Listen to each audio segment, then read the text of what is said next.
Welcome back to GlowPOP Reads. The story I'm currently reading is Bendy and the Ink Machine, Dreams Come to Life by Adrian Kress. If you haven't seen the previous chapter, I suggest you listen to that before this one so you could catch up with what's going on.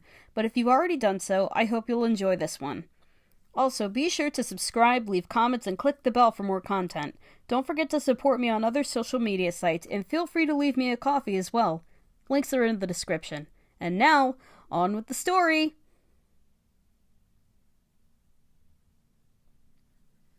Chapter 4. Buddy? I'd been pushing ink around with an old mop I found in the utility closet for probably an hour at that point. Before that, I'd cleared away the broken glass and ink bottles, tossed away the sheet music paper that was destroyed. It felt like I'd accomplished something, but not now. Now it was just ink swirling but not going away. I turned. Oh, hi. It was that girl from the writing department. The one I'd seen earlier. It was Dot, coming to rescue me. "What are you doing?" she asked. She said it as if she thought I was crazy. That music guy told me to clean this up," I said, holding my mop midair as it dripped onto the floor. More ink. "He was in here and I guess broke some bottles. There was a burst pipe or something." "Music guy?" "Yeah, he's pointy. I didn't know much else about him. Not even his name, now that I thought about it."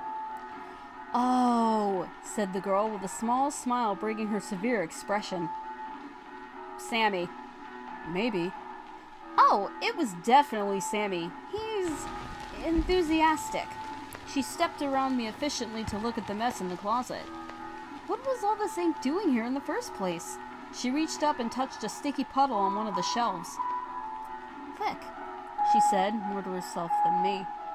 "Tell me about it," I replied, finally lowering the mop to the floor and feeling the physical exhaustion from all the cleaning come over me. "Can ink go bad?" she asked, looking at me. "No idea." She shrugged. "Well, doesn't matter. He shouldn't have had you do this.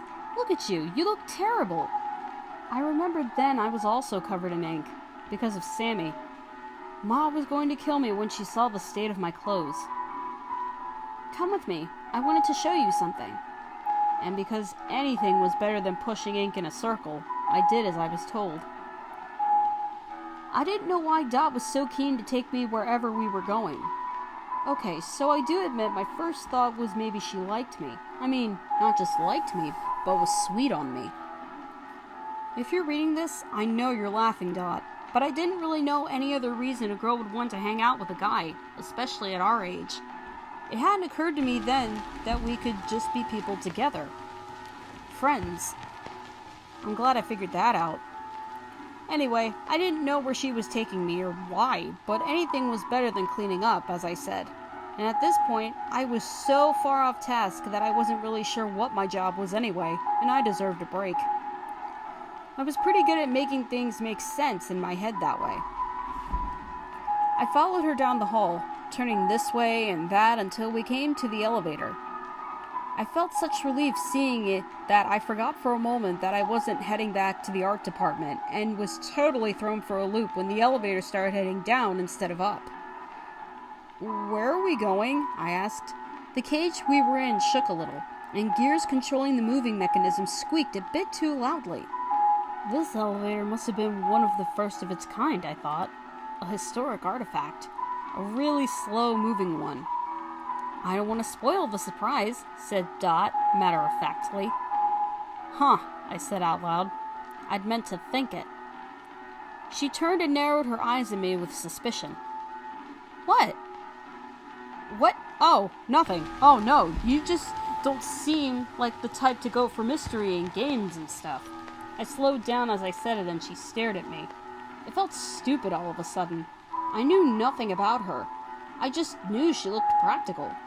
But looks could be deceiving. "Not inaccurate," she said, unsquinting. "But once in a while, you know. A surprise can be neat. Besides, it's hard to explain. Better to just see." "Yeah, sometimes words aren't enough," I agreed. She thought for a moment about that. "I'm choosing not to take that as a personal insult." "Oh, no, it's not." Didn't mean it anyway at all. Just thought I was agreeing with her. She made me feel on edge. Like if I didn't say things perfectly, she'd get the wrong idea. Turns out that was accurate. In a good way. I'm Dorothy, by the way. Yeah, I didn't think that's how it went. I think that was our first introduction. I'm Dorothy, by the way. People call me Dot. I call me Dot. Just call me Dot. Right, I remembered now the secretary calling her that. I'm Buddy. My real name is Daniel, but everyone else calls me Buddy. Really? Why? Well, why are you called Dot? It's a typical nickname people give Dorothy's, she replied, as if I should know that. Oh. For Daniel, usually it's Dan or Danny or something. Buddy is weird. That took me aback. I didn't really agree with her on that one. No, it's not. Anyway, it started as Little Buddy. Everyone in the neighborhood called me that. I was pretty tiny and always doing whatever I could to help my folks, with chores and stuff.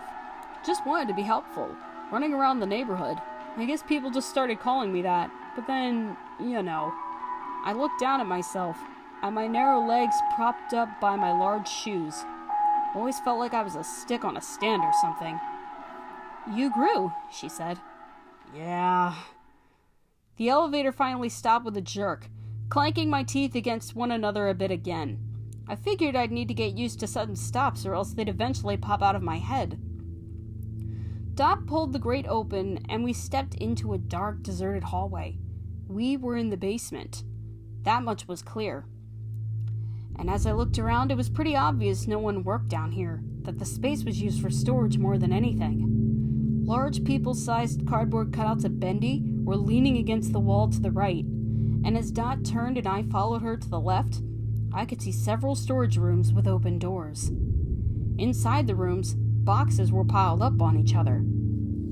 Are we allowed down here? I asked. Dot shrugged. I took that to mean no. She was pretty straightforward answering any other kinds of questions. So I figured a shrug that didn't actually answer the question? Yeah, that was probably a no. So can I ask you something? She glanced at me with, again, that look of suspicion. I mean, I'd eventually learned that that's how she looked at everyone, because she was suspicious of everyone. Still, at first it made me wonder what I was doing wrong all the time. Okay. I noticed there's a lot of ladies working here. I wasn't exactly too sure how to put it. Dot laughed at that. A single kind of coughing laugh, and she shook her head. Who you calling a lady, buddy? She asked with a small grin. My face got hot at that. You know what I mean, just, girls working here. Like the head of the art department is a lady, and, I kind of faded that thought away and was silent. I know what? She asked, turning a corner. I followed her. She flipped a switch and a few dusty light bulbs that ran along the narrow ceiling flickered to life. I'm not used to seeing so many women doing this kind of work. It was hard expressing what I wanted to say, mostly because I guess I wasn't really sure what I was asking. Okay, before you tie yourself into a knot, String Bean, let me help you. Dot stopped walking and turned to face me, and I faced her back. During the war, Mr. Drew, like every other employer, lost a lot of staff to fight the good fight. So like a lot of other companies, he hired us ladies, as you put it. War finishes, not all the boys come back. And those that do, well, Mr. Drew liked our work. I think it surprised him at first, but then he realized he'd been ignoring a lot of talent without realizing it. Mr. Drew likes talent. He doesn't care what gender or age or color or class it comes in.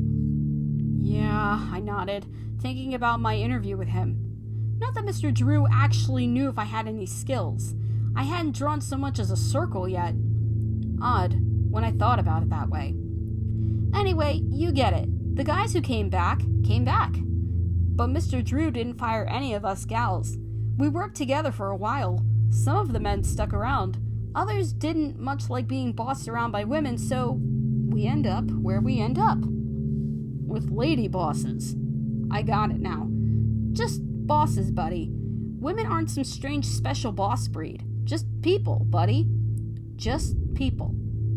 I nodded again. I mean, I knew that. I did. Dot looked at me for a moment. You're going to have to toss that whole outfit. It's destroyed. I looked down again at the black ink soaking through my shirt. Yeah, I said. I didn't want to think about it. That left me with only one other good outfit with a shirt and trousers. Dot gave a sharp look and started walking again. I did too. She walked quickly, but her every 2 strides were one of mine. So I didn't exactly feel rushed.